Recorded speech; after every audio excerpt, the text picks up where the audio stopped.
Ricardo López Murphy, diputado aliado de Juntos por el Cambio. ¿Cómo le va, Ricardo? Bien, va, con los trastornos de esta noche. Claro, iba a empezar yo por preguntarle, y para eso lo había convocado, del Fondo Monetario, que vamos a hablar, pero hoy se produjo la novedad que se produjo. El presidente del bloque oficialista, Máximo Kirchner, renunció. Y renunció disintiendo con el entendimiento del gobierno con el Fondo Monetario. ¿Cuál es su primer análisis de eso? Sí, lo que menos uno pretende en un país organizado es que haya cohesión en las coaliciones que asumen el gobierno. Yo no puedo valorar exactamente hasta dónde llega esta renuncia, pero obviamente en el medio de una negociación internacional a mí me parece un acto de falta de responsabilidad. O sea, si no se coincidía en el rumbo que se seguía, no había que hacerlo hoy, había que haberlo hecho antes y permitir, digamos, gestionar una situación tan límite como tiene Argentina sin esta zozobra y esta, digamos, intranquilidad que tenemos. Primero porque no conocemos la magnitud de lo que esto implica políticamente, es una crisis política, institucional, que tal vez recién empieza. Gobierno. Que tal vez recién empieza, ¿no? Eso yo por eso no lo puedo juzgar ni puedo evaluar en su magnitud.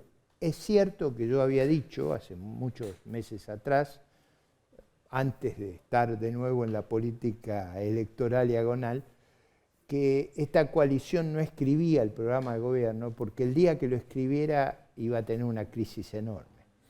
Porque cualquier programa, este programa no es el que a mí me simpatiza, pero cualquier programa los obligaba a olvidar la narrativa esa fantasiosa que habían usado. Cualquier programa. Yo con este tengo mis discrepancias, pero digo, cualquier programa los obligaba a abandonar esos cuentos de fantasía sobre las soluciones o los caminos que podían emprender. La realidad es dura y testaruda, no da espacio. Y creo que eso es lo que ahora están confrontados con esa realidad. Y creo que es una cuestión que va a tener costo, va a tener un costo muy grande hasta que sepamos la magnitud de la crisis política e institucional que tenemos. Ahora, esto les puede terminar dándole una responsabilidad muy grande a la oposición que usted integra en el Congreso. Aclarémosle a la gente que este acuerdo con el fondo, para poder concretarse, tiene que pasar por el Congreso. Tiene que ser aprobado por el Congreso. Ahora, el financiamiento, ¿no? Porque, a ver, yo nunca estuve de acuerdo con la ley, para ser franco. Porque esta es una ley de Alberto Fernández. Porque antes nunca exactamente. ¿Por qué? Pero eso no es porque sí. Eso es porque la carta de intención la firman el ministro de Economía y el presidente del Banco Central. Es la política del gobierno. En nuestra Constitución, la responsabilidad del Congreso es autorizar el financiamiento. Eso, obviamente, uno no le puede negar a un gobierno renovar su deuda. Eso yo creo que... ¿Usted cree entonces que lo que va a ir al Congreso es una cosa muy global? ¿No van a ir los detalles? No, bueno, probablemente lleven los detalles, pero digo, el problema no es avalar la característica de un programa en el cual yo no he participado, pero no participó nadie de la oposición ni tiene los elementos, los detalles del programa. Es un programa complejo, es un programa que, en mi opinión, Argentina necesita reformas institucionales muy grandes y el programa dice que no las hay reformas, no va a haber reformas. Usted se acuerda que el gobierno anterior decía que no tenía el poder político de hacer la reforma. Acá festejan no hacer reformas. Yo creo que el país necesita desesperadamente cambiar lo que hace. Pero Ricardo, ¿qué son las reformas estructurales? Bueno, usted tiene, por ejemplo, en el empleo un problema muy serio.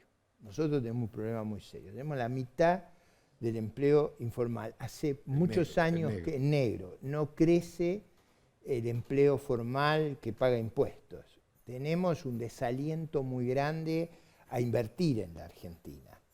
Y parte de ese desaliento es que contratar mano de obra genera problemas. Yo acabo de presentar un proyecto que modifica la ley de empleo con reformas muy modestas. Hay otros que han presentado reformas mucho más ambiciosas. pero que faciliten la contratación de mano de obra, algún incentivo en materia fiscal para atenuar los costos, sobre todo en el sector que está menos calificado, y por último, eliminar las multas y sanciones que habían generado una litigiosidad extraordinaria. Eso es lo que yo modestamente propuse, porque creo que tenemos un problema en el empleo enorme. Lo tenemos en otros aspectos. Fíjese todas las actividades que están a cargo del Estado, las actividades con empresas de servicio, de producción, que están con una cantidad de déficit, de desequilibrio, que usted no se lo puede hacer pagar a la sociedad. Yo creo que necesitamos, como necesita el mundo, reforma en la previsión social. Yo he estado siguiendo la reforma, la discusión del documento en Uruguay, que es muy serio, muy cuidadoso sobre los dilemas que uno tiene. Bueno, esas reformas yo creo que el país las necesita, como necesita abrir su economía, como necesita terminar con ese sistema esquizofrénico de tipos de cambio, como necesita lidiar con la deuda del Banco Central. Nada de eso yo hasta ahora sé cómo se va a manejar. Entonces, en ese marco, el déficit de reformas estructurales, el énfasis en la cuestión monetaria y menos en la cuestión fiscal, yo no estaba de acuerdo. Si algo necesitamos es darle más solidez al fisco. Pero digo, eso es una discusión sobre el programa. Lo que forma el presupuesto, lo que es subyacente a cualquier otra acción, es que la coalición de gobierno que ha sido elegida para gobernar se disponga a hacerse cargo, al menos de las políticas que propone. Ahora, ¿qué pasa, Ricardo? Esto, vuelvo a insistir, si tenemos una crisis mayor y la oposición va a actuar responsablemente. Ahora, lo que no puede hacer la oposición, y en mi opinión no debe hacer, no puede y no debe, es hacerse cargo del gobierno. Eso no lo puede hacer, ni de las políticas del gobierno. La oposición tendrá que esperar su oportunidad en el turno electoral. Tiene que actuar como actúan las oposiciones serias del mundo, con responsabilidad, con patriotismo, con sensatez. Y eso yo estoy convencido que lo vamos a hacer. Es decir, que aún si le falta al presidente algunos votos, porque le puede faltar, porque a lo mejor... Bueno, ese es un juicio que yo diría apresurado hoy a hacer. O sea, yo no tengo una idea de la magnitud de la crisis política ni de las derivaciones que eso tendrá. Sí sé que hasta el momento, si usted recorre los últimos meses, habrá visto de parte de la oposición una actitud cuidadosa. Le voy a centrar dos ejemplos. Primero, en la discusión del presupuesto, ningún miembro de la oposición colgó prácticamente ninguna de esas, ¿cómo le llaman los mexicanos? Cuando le pegan el palo a esa bolsa para repartir regalos, nadie propuso nada para eso. La oposición fue muy prudente en ese tema. Segundo, en el último mes la oposición también fue muy prudente, más aún. Hizo un llamado a la responsabilidad de no llevarnos a una situación que nos alejara del mundo. Recuerde usted que una cosa es el sistema privado de financiamiento, bonos, comercio exterior, y otra cosa es el sistema no mercantil de financiamiento, que son las organizaciones multilaterales y el Club de París, que son todas organizaciones estatales de los 200 países del mundo. En general, nunca nosotros hemos caído en default con ese sistema y no hay prácticamente ejemplo de países. Si yo le menciono los que cayeron en default, usted a ese barrio no quiere ir. Es decir, formaba parte de encuadrar nuestros problemas, lograr un acuerdo. Yo puedo tener disidencia con el programa que se ha comentado, que no lo puedo hacer en detalle porque no tengo todos los elementos de juicio, pero desde ya yo creo que se necesitan reformas, que se necesitaba un esfuerzo distinto entre el sector privado y el sector público. Pero dicho esto, la oposición se ha comportado con mucha prudencia, eso sí lo puedo certificar. Más aún, les voy a contar una anécdota que no la he contado, pero ahora, dado los episodios, lo puedo hacer. En la tarde que se discutía el presupuesto, en una reunión sobre a dónde conducía ese debate, yo le hice saber al presidente de la Cámara y al presidente del bloque del oficialismo, le digo, no nos sometan a un presupuesto que no resiste un análisis. Traigan el presupuesto que es consistente con el programa que van a formar con los organismos multilaterales y eso nosotros vamos a darle el espacio para que puedan llevar adelante el gobierno, pero no nos hagan votar una cosa que no tiene nada que ver con la realidad y mucho menos con lo que están negociando. ¿Y en esa oportunidad el presidente del bloque me dijo, yo ni sé lo que estamos negociando, pero bueno, eso es otro. El que renunció hoy. Volviendo al tema del fondo, ¿por qué cree que el fondo, porque hoy el fondo tuvo una crítica muy fuerte de parte del diario The Washington Post, ¿por qué cree que el fondo hizo estas concesiones que hizo para negociar, para acordar o hacer el entendimiento con Argentina? Yo creo que hay una situación muy delicada en el mundo. No estoy en condiciones de juzgar la actitud y no conozco todos los elementos que han reunido. Pero yo digo, en el mundo hay una situación extremadamente delicada. Usted sabe que en el este de Europa hay una situación que yo, desde la crisis de Cuba del 62, de la crisis de Berlín del 53, no recuerdo un problema similar. Las tropas que rodean a Ucrania, la OTAN enfrentando eso, una situación extremadamente delicada. Mi argumento para estar en el acuerdo era, más allá de que nunca hicimos el default, era en un entorno tan difícil, mejor estar bajo el paraguas, estar, digamos, cubierto por toda la arquitectura financiera internacional, no estar ahí sueltos a la buena de Dios.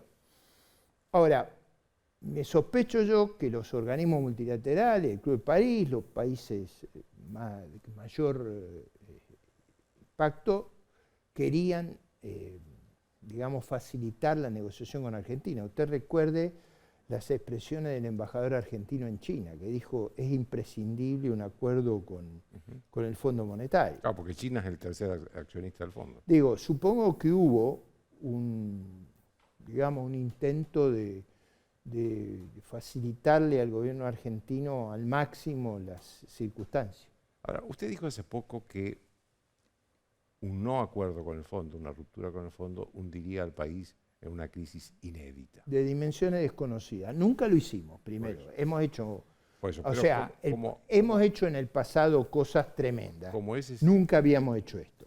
Como ese escenario se replantea a partir de esta disidencia del cristinismo, digamos, sería conveniente que explique por qué, digamos, cuáles serían las consecuencias. Bueno, digo, usted ya tiene cerrados los mercados de financiamiento en el sector privado, no tiene tasas extravagantes. La ruptura esa hace que sea muy difícil volver.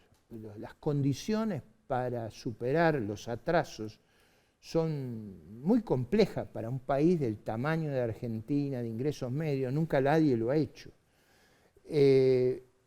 Esa ruptura generaría un pesimismo extraordinario sobre nuestro país y naturalmente una restricción financiera severísima en materia comercial, en materia financiera.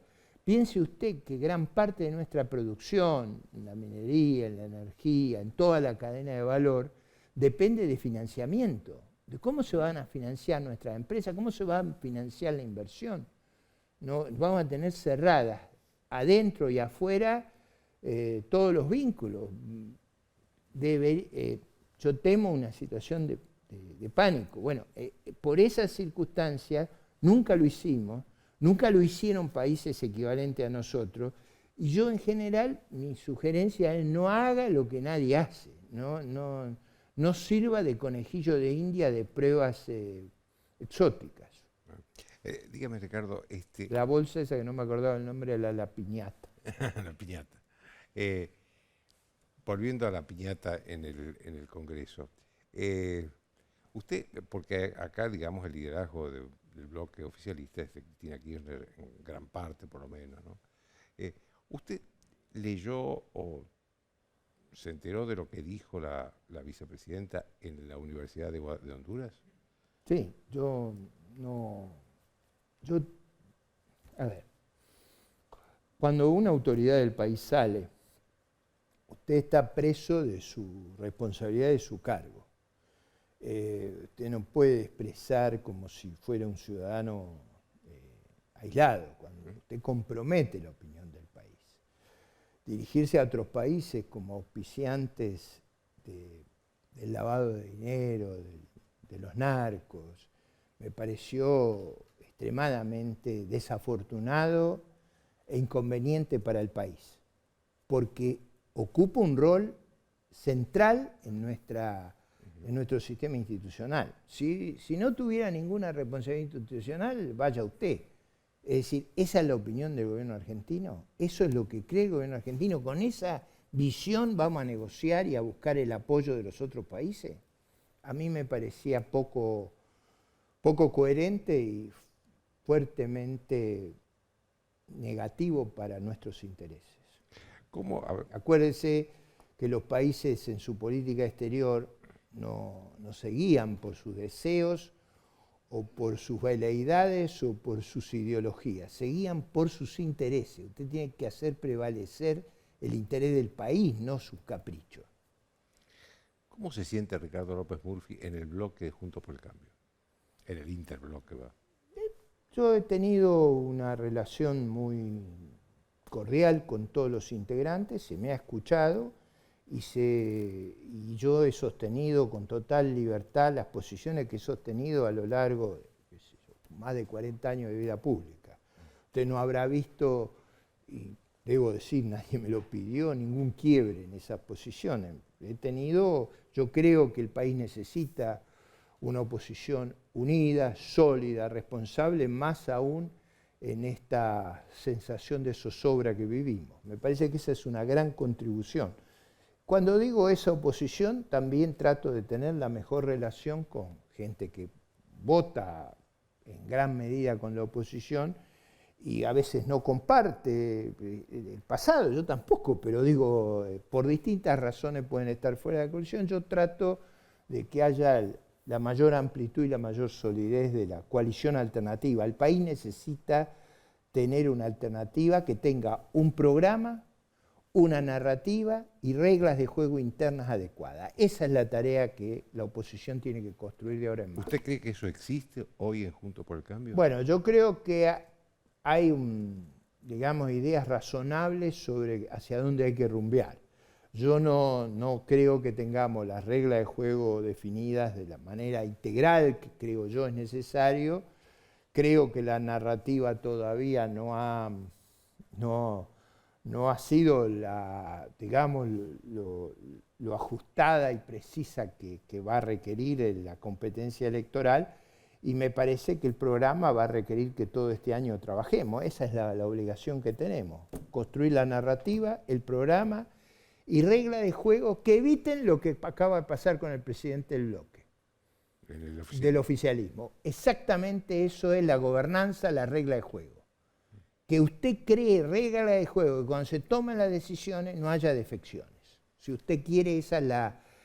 A ver, en todas las organizaciones militares, cuando se debate en el Estado Mayor hay una gran libertad. Cuando se toma la decisión, la regla tiene que ser vertical. Y yo creo que para ejercer el gobierno, la administración no puede ser... cualquiera dice lo que quiere. La administración tiene un principio de disciplina y vertical. ¿Con qué sector de Juntos por el Cambio usted se identifica más? ¿Con los halcones, con las palomas? Yo alguna vez bromeando dije que esa alternativa avícola no me comprendía. Yo pertenezco a una especie canina, así que no cerraba. Yo, digamos, no mi caso, el espacio que uno representa está preocupado para que la coalición se amplíe, lo vuelvo a repetir, mi candidato es el programa, la narrativa y las reglas de juego. Le agradezco mucho, Ricardo.